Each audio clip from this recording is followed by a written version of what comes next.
ರಾಜ್ಯದಲ್ಲೀಗ ಮತ್ತೆ ದಲಿತ ಸಿಎಂ ಎನ್ನುವಂತಹ ಕೂಗು ಬಹಳ ಜೋರಾಗಿ ಕೇಳಿ ಬರ್ತಾ ಇರುವಂತದ್ದು. ಎಚ್.ಸಿ. ಮಹದೇವಪ್ಪ ಸಿಎಂ ಆಗಲಿ ಇರುವಂತಹ ಒತ್ತಾಯ ಕೇಳಿ ಬರ್ತಾ ಇದೆ.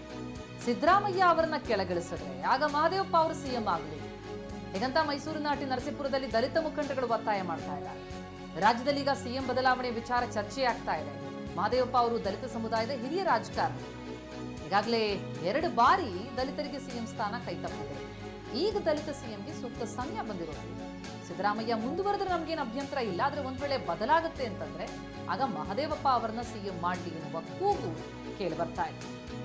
ಮತ್ತೆ ಸಿಎಂ ಬದಲಾವಣೆಯ ಕೂಗು, ಅದರಲ್ಲಿ ಮಹದೇವಪ್ಪ ಪರ ಈಗ ದಲಿತ ಮುಖಂಡರುಗಳು ಬ್ಯಾಟ್ ಬೇಸ್ತಾ ಇದ್ದಾರೆ. ಮತ್ತೆ ಜೋರಾಗ್ತಾ ಇದೆ ದಲಿತ ಸಿಎಂ ಕೂಗು.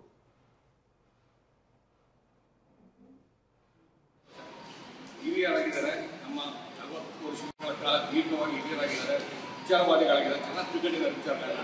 ಎಲ್ಲ ವಿಚಾರದಲ್ಲೂ ಬಹಳ ಸ್ಪಷ್ಟವಾಗಿ ಇಂಥ ವಿಚಾರ ಹಿಂಗೆ ಮಾತಾಡೋದು ಹೇಳ್ತಾರೆ. ಅದರಿಂದ ನಮಗೆ ಅವ್ರನ್ನೆಲ್ಲ ಕೆಲಸಗಾರಗಳು 40 ವರ್ಷದಿಂದ ನಮ್ಮ ಜೊತೆ ಇದ್ದು ಒಡನಾಡಿಯಾಗಿ ಎಲ್ಲ ಬೆಳವಣಿಗೆ ಚೆನ್ನಾಗಿದೆ ಅವರು. ಅದಕ್ಕೆ ನಾನು ಅವ್ರ ಮುಖ್ಯಮಂತ್ರಿ ನಮ್ಮ ದಲಿತರ ಮಾಡಲೇಬೇಕು ಅಂತ ಸಂದರ್ಭ ಬಂದಾಗ ನಮ್ಮ ಮಾಧವಪ್ಪನ ಮಾಡಿ ಅಂತ ಹೇಳೋದು.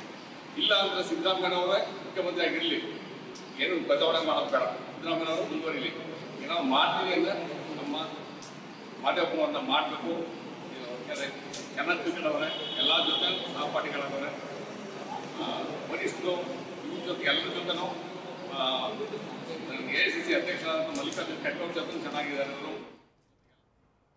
ಇನ್ನು ಒಂದು ಕಡೆ ನವೆಂಬರ್ ಕ್ರಾಂತಿ ಅಥವಾ ಸಿಎಂ ಬದಲಾವಣೆಯ ವಿಚಾರವಾಗಿ ಚರ್ಚೆಗಳು ನಡೀತಾ ಇದ್ರೆ ಸಚಿವ ಸಂಪುಟ ಪುನರ್ರಚನೆ ಆಗುತ್ತೆ ಅನ್ನೋದ್ರ ಬಗ್ಗೆ ಒಂದಷ್ಟು ಮಂದಿ ಮಾತನಾಡ್ತಿದ್ದಾರೆ, ಇನ್ನೊಂದಷ್ಟು ಮಂದಿ ಅದನ್ನ ತಿರಸ್ಕರಿಸ್ತಾ ಇದ್ದಾರೆ. ಈ ನಡುವೆ ಸಚಿವ ರಾಮಲಿಂಗಾರೆಡ್ಡಿ ಅವರು ಕೂಡ ಈ ಕುರಿತು ಒಂದು ದೊಡ್ಡ ಸುಳಿವನ್ನ ಕೊಟ್ಟಿದ್ದಾರೆ. ಹಾಗಿದ್ರೆ ಏನ್ ಮಾತನಾಡಿದ್ದಾರೆ ನೋಡೋಣ.